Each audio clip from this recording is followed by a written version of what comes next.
देखिए पुराना लोहा टीना प्लास्टिक का जूता चप्पल सीसी बोतल टूटल फुटल थ्रेसर ट्रैक्टर टाली मारुति जीप कार गहना गुड़िया घर दुआर मकान दुकान जिला जवार खेत खरियान बकरा बकरी पाड़ा पाड़ी आ गई बेचे के सारी। ए मालकिनी घर से निकला हो। अरे इ तो आवाज सुनल लागता। हाँ तारा गाँव के बगल वाला है। अरे बुझाता ही पुरनका यारवा हमार। एगो मीठा के भेली लिया के पानी पिया दो। दादा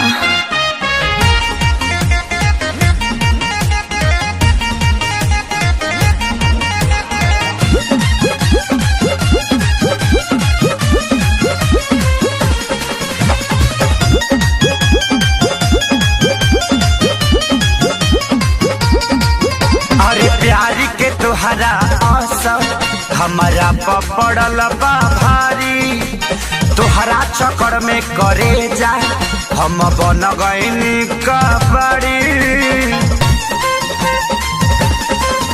अरे प्यारी के तुहरा आसम हमारा पपड़ल बा भारी चक्कर में तुहरा करे जा हम बन गईनी कबड़ी।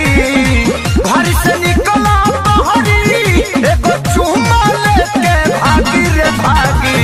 दादा जानी भतार कमारे लागी।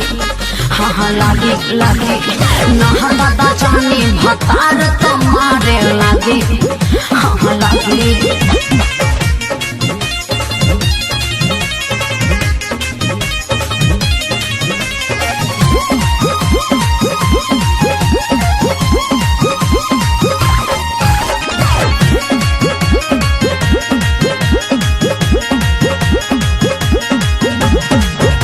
बाटे बियाहे से हमारा पटाओ तनी को जलागी भानो कदी घर से आओ।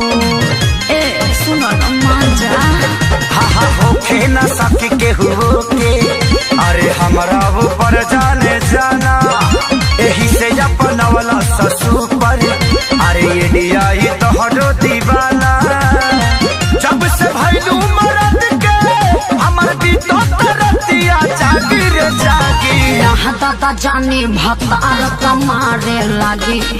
हाँ लागी लागी ना दादा जानी भतार कमारे लागी। हाँ लागी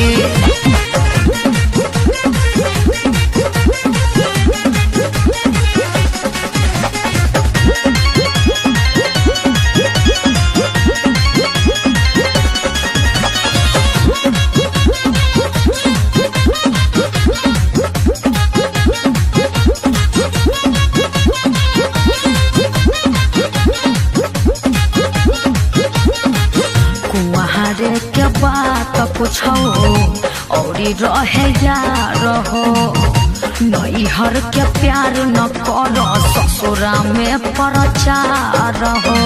अरे सब केहू जान जाई बड़ी बेइज्जती होई। अरे अपना खेसरिया के कैसे बोल गइलू तू भूल हो लगलू सिखाए नील कमले के मोहब्बत के रूल हो या तो राज से पूछी हो ले बानी हथवा दागी रे दागी। यहाँ दादा जानी भतार कमारे लागी। हाँ लागी लागी ना दादा जानी भतार कमारे लागी।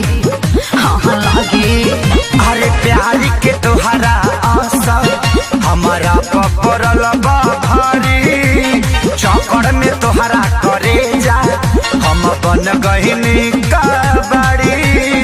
घर से निकला बहरी एगो चुम्मा लेके भागी रे भागी। यहाँ दादा जानी भतार कमारे लागी। हाँ लागी लागी यहाँ दादा जानी